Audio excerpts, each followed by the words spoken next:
Jadi Imam Ghazali dalam kitab ini akan saya sebutkan Bidayatul Hidayah, permulaan jalan menuju hidayah, supaya engkau coba mengamalkannya pada dirimu, dan supaya engkau dapat menguji hatimu.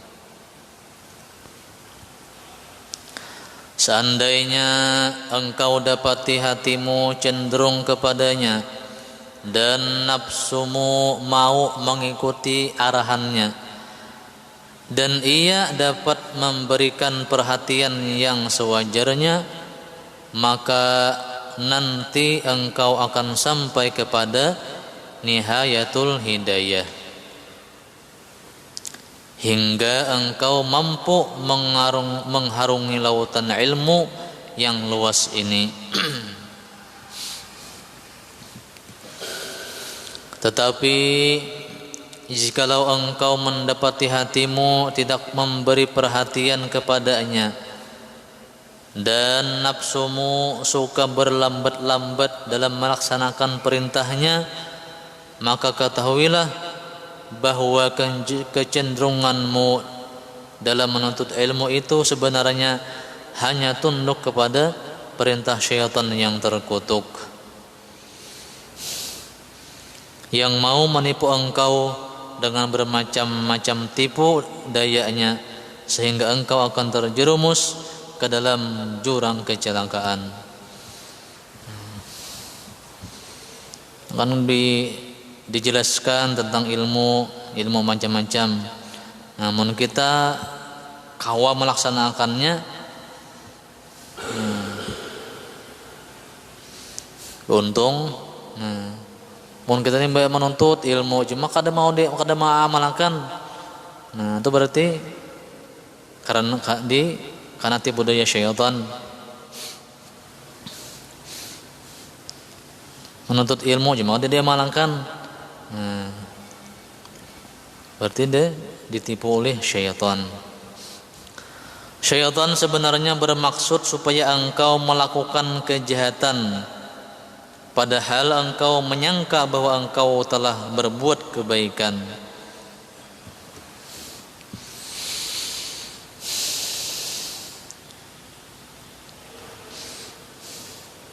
Asa baik sudah menuntut ilmu nih, asa baik sudah, cuma kada diamalkan.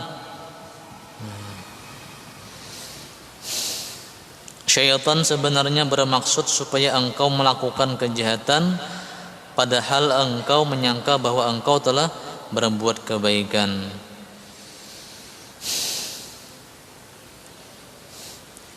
Maka dengan itu syaitan telah berjaya memperdayakan engkau, dan ia telah berjaya mengumpulkan engkau bersama-sama dengan golongan yang disebutkan di dalam ayat. Allah Ta'ala berfirman, A'udzubillahi minasyaitonir rajim, Qul hal nunabbiukum bil akhsarina a'mala allazina dhalla sa'yuhum fil hayatid dunya wa hum yahsabuna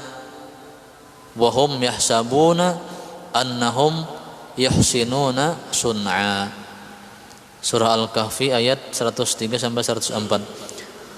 Maksudnya, katakanlah wahai Muhammad, maukah kamu aku khabarkan dengan orang yang sebenarnya mendapat kerugian di dalam usaha mereka, yaitu orang yang telah menyia-nyiakan perbuatan mereka dalam kehidupan dunia ini, sedangkan mereka menyangka bahwa mereka telah berbuat baik.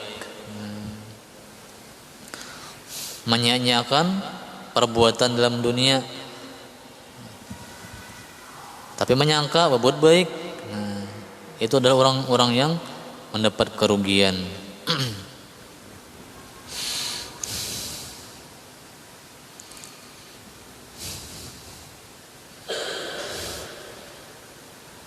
Wahai Muhammad, maukah kamu aku kabarkan dengan orang yang sebenarnya mendapat kerugian di dalam usaha mereka.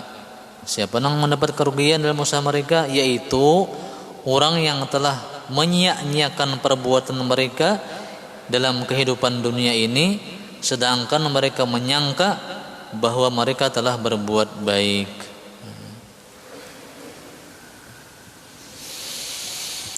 Ketika itu syaitan sangat pandai mengajar kepada engkau akan kelebihan ilmu dan derajat para ulama, dan ia mengajar engkau beberapa kelebihan mencari ilmu yang telah disebutkan di dalam hadis dan juga perkataan ulama.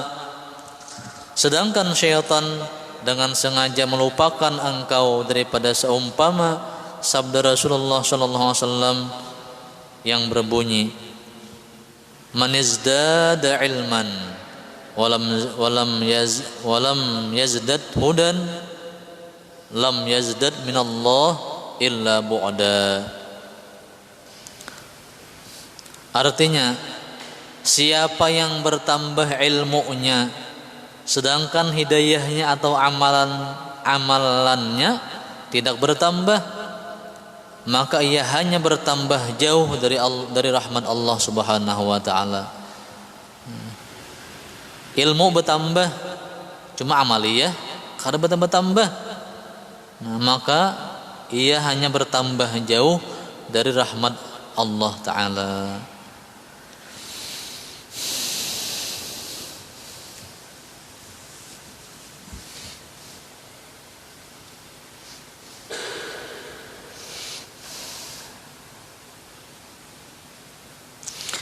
Dan syaitan juga melupakan engkau dari sabda baginda yang berbunyi, asyaddun nasi azaban yaumal qiyamah alimun lam yanfa'ahu Allahu bi'ilmihi.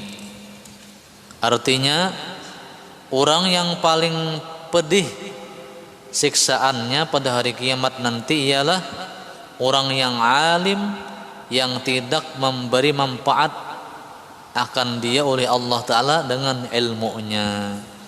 Berilmu cuma kada diamalkan, tahu aja cuma kada mau mengamalkan. Itu di akhirat nanti mendapat azab yang siksaan yang pedih di hari kiamat.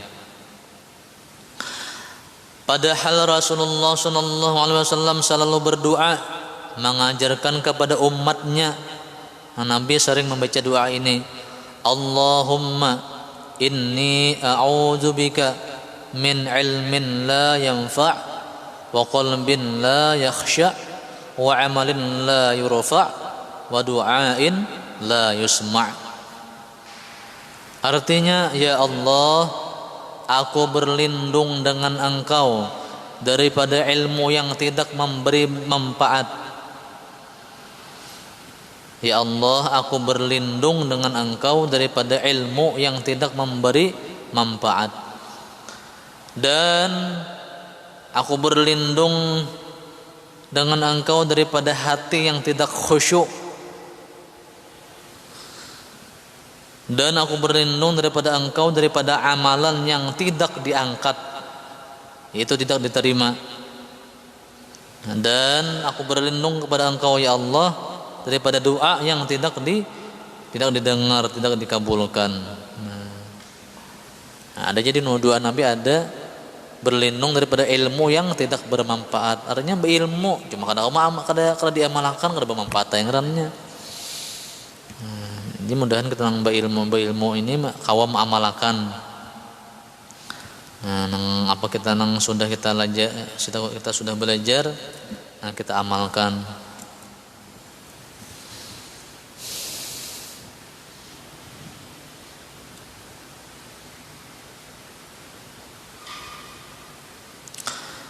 Dan syaitan juga melupakan engkau daripada sabda Rasulullah sallallahu alaihi wasallam yang berbunyi, marartu lailata usriya bi aqwamin tuqradu shifahuhum bimaqarid min nar faqultu man antum qalu kunna na'muru bil khair wa la na'tihi wa nanha 'anil syarr wa na'tihi.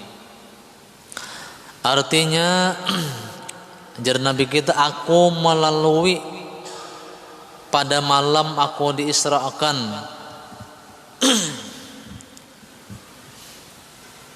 waktu Nabi Isra Mi'raj, Nabi pernah melalui dengan kaum orang-orang yang diputung lidah mereka dengan gunting daripada api neraka.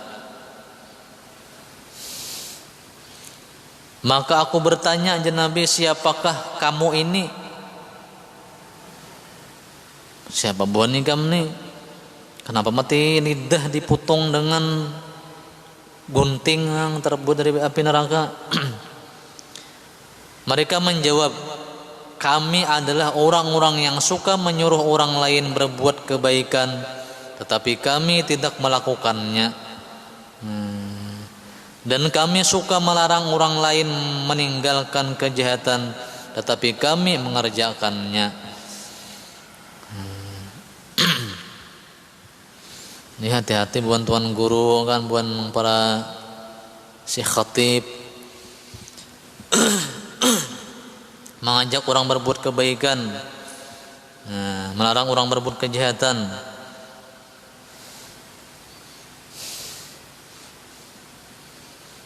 Makanya ada ajar guru, ada orang kada mau jadi khatib.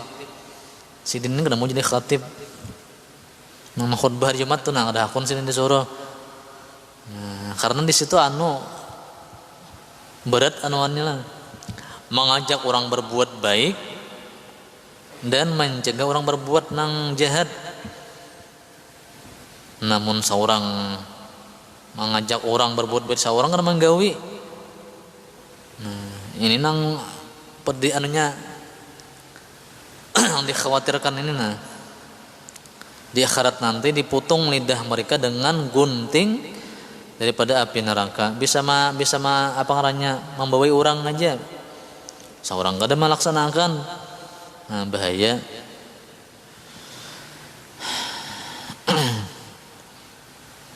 Bahasa anunya pintar pandir aja nih kan, pandir aja, menggawi kada.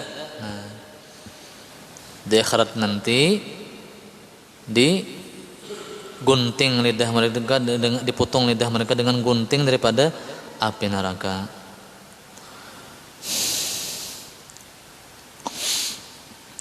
Maka berhati-hatilah engkau wahai saudaraku, jadi Imam Ghazali, dari tipu daya syaitan, dan janganlah engkau tunduk kepada tipuannya. Syaitan sangat pandai memerangkap engkau dengan menyetujui engkau mencari ilmu. Jadi syaitan tuntut dia ilmu, banyak-banyak mencari ilmu. Padahal sebenarnya ia telah memperdaya engkau dengan menggelincirkan niatmu. Untuk ilmu cuma niat untuk dunia, itu tak umpatnya syaitan yang ngarannya. Maka celaka bagi si jahil sekali celaka karena ia tidak mau belajar, dan celaka bagi si alim 1000 kali celaka apabila ia tidak mengamalkan dengan ilmunya.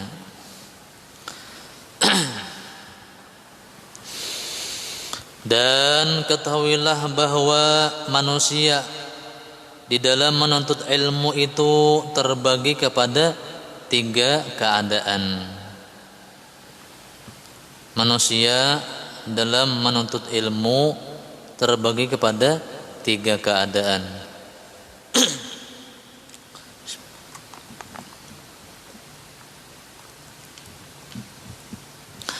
Yang pertama, orang yang mencari ilmu untuk menjadikan sebagai bekalan ke negeri akhirat. maka dia tidak berniat dengan mencari ilmu itu kecuali hanya mendapat keridhaan Allah Ta'ala dan negeri akhirat, maka orang ini termasuk di dalam golongan orang yang beruntung.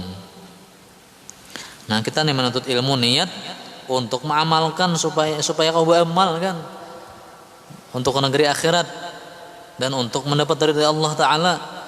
Aku menuntut ilmu ini supaya Allah ridha, supaya Allah senang, dan supaya kau apa ngarannya beramal untuk akhirat. Kan kada kau kita beramal kalau kada ada ilmunya. Nah, macam berwudu, mesti ada ilmunya dulu, kayak apa cara berwudu. Macam sembahyang, kayak apa, mesti ada ilmunya dulu nyar kawa sembahyang kita.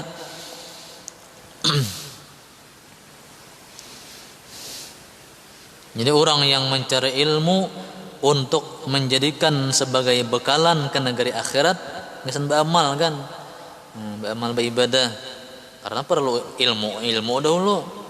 Kita kada kawa beramal kalau kada ada ilmunya.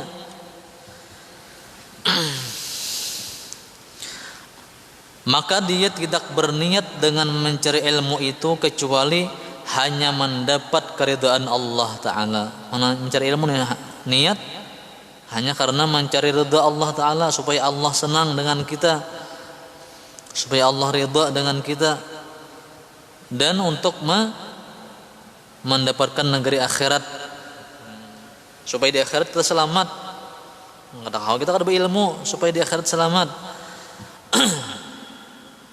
Nah, maka orang ini termasuk di dalam golongan orang yang beruntung. Jadi di golongan pertama nang niat macam tadi, niat mencari ilmu untuk bekal akhirat, untuk mencari ridha Allah Ta'ala, untuk mendapatkan ridha Allah Ta'ala adalah orang yang beruntung.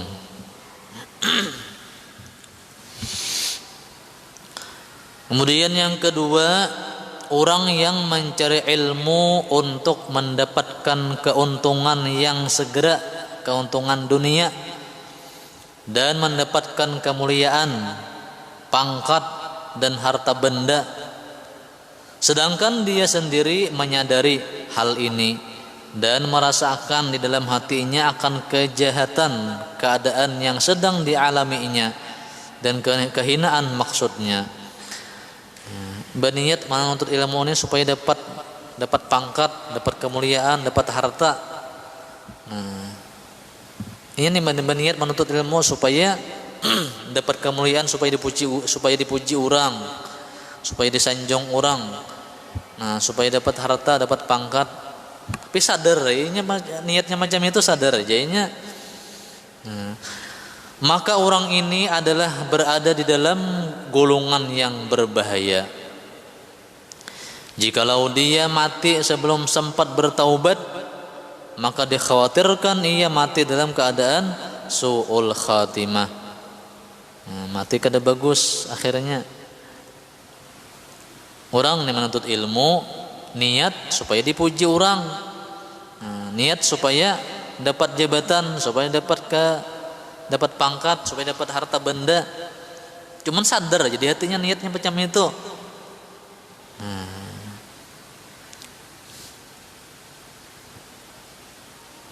Maka orang ini adalah berada dalam golongan yang berbahaya. Jikalau dia mati sebelum sempat bertaubat, maka dikhawatirkan ia mati dalam keadaan su'ul khatimah. Kemudian urusannya terserahlah kepada kehendak Allah Ta'ala. Kalau mau dimaafkan, men Allah mau, Allah maafkan. Men Allah kalau maafkan, maka Allah siksa dia.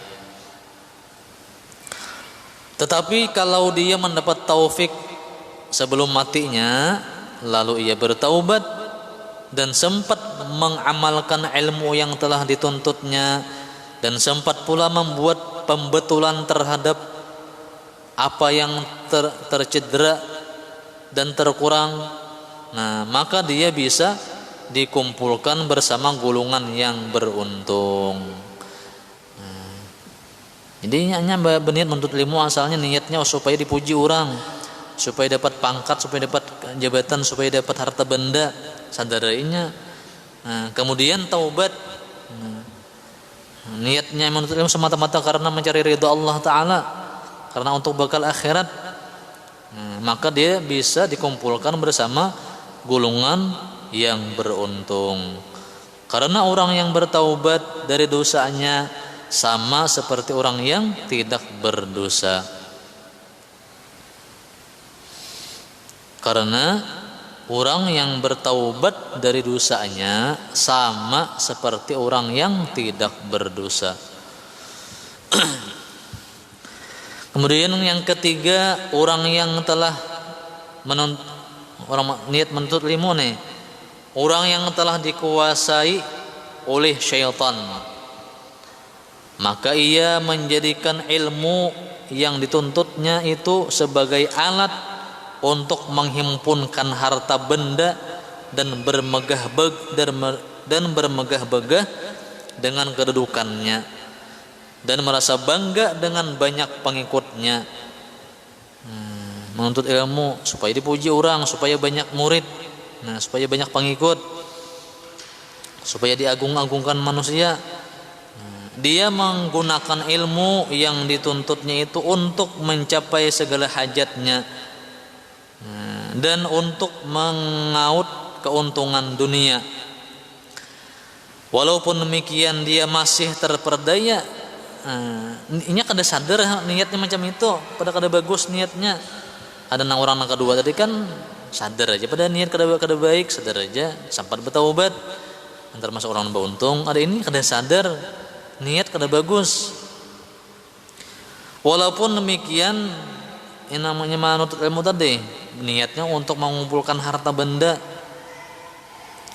dia masih terperdaya lagi dengan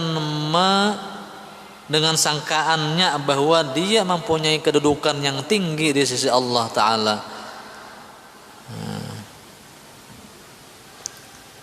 Karena dia masih lagi pada zahirnya menyerupai para ulama dan berbicara seperti perbicaraan ulama dan berpakaian seperti pakaian ulama,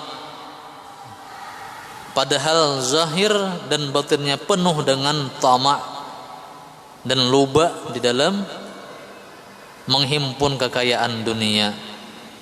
Pakaian kayak pakaian ulama, pandang kata-kata kayak orang ulama, tapi di hatinya batinnya penuh dengan tamak dan loba dalam menghimpurkan kekayaan dunia.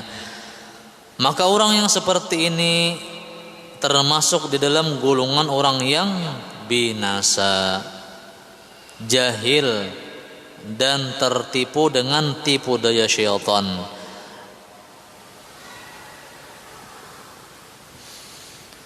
Dan sangat tipis harapan untuk ia bertaubat kepada Allah Ta'ala, karena dia telah menyangka bahwa dirinya termasuk di dalam golongan orang yang baik.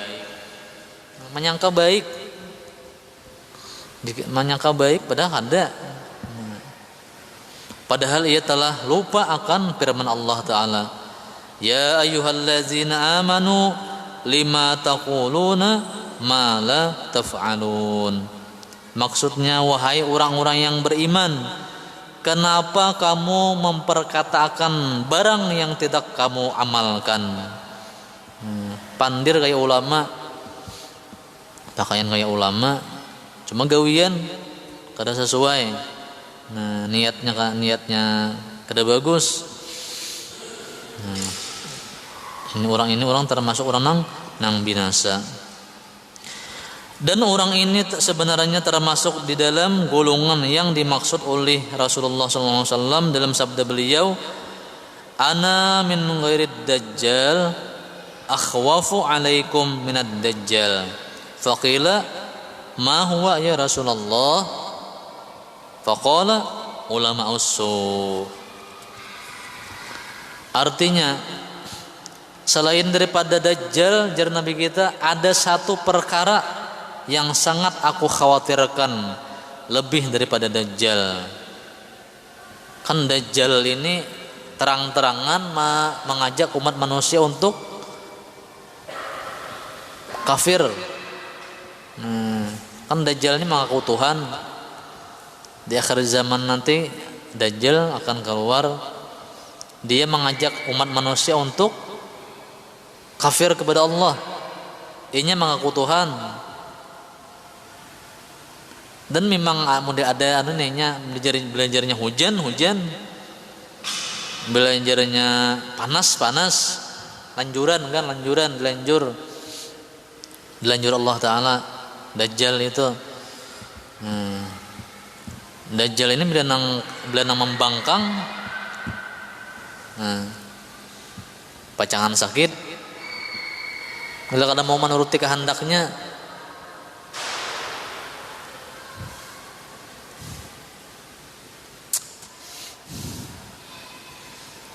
Selain daripada Dajjal, jangan Nabi kita, ada satu perkara yang sangat aku khawatirkan lebih daripada Dajjal.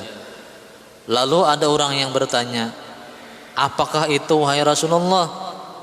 Nabi SAW menjawab, mereka adalah ulama ussu, yakni ulama yang jahat. Jadi ada ulama yang jahat, pandir, mengharap pandir aja, ada sesuai dengan apa nang dilakukannya.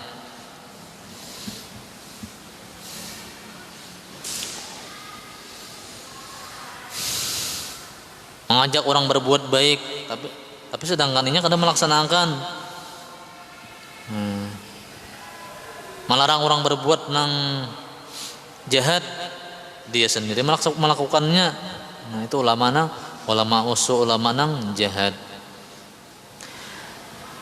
Dajjal itu tujuannya sudah jelas untuk menyesatkan manusia.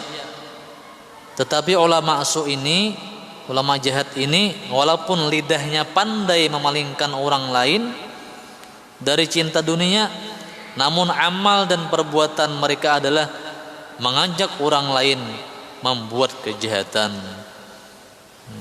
Pandir mengajak orang qanaah itu bagus. Tapi inya sendiri tamak, kada qanaah. Karena amalan seseorang itu lebih berkesan daripada percakapannya. Jadi nang ya itu amalannya, gawian nayanya. Karena amalan seseorang itu lebih berbekas daripada percakapannya. Karena ulama ini nang dilihat orang gawian sidin, apa nang digawi sidin, apa nang dilaksanakan sidin. Mun kada sesuai kan ucapan lawan gawian, maka nang dilihat orang gawian. Jadi ulama itu terbagi dua, ada ulama akhirat, ada ulama ussu. Ulama akhirat itu kata-kata sidin dan memang gawean sidin macam itu, mengajak orang berbuat kebaikan, dan memang sidin sudah berbuat baik berdahulu.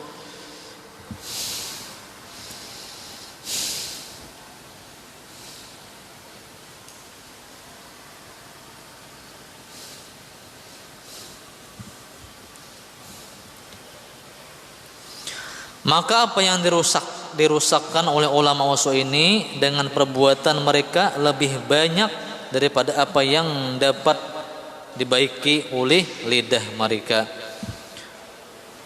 Orang yang jahil belum berani menghimpunkan dunia banyak-banyak kecuali setelah mereka melihat kebenaran ulama ussu ini berbuat demikian.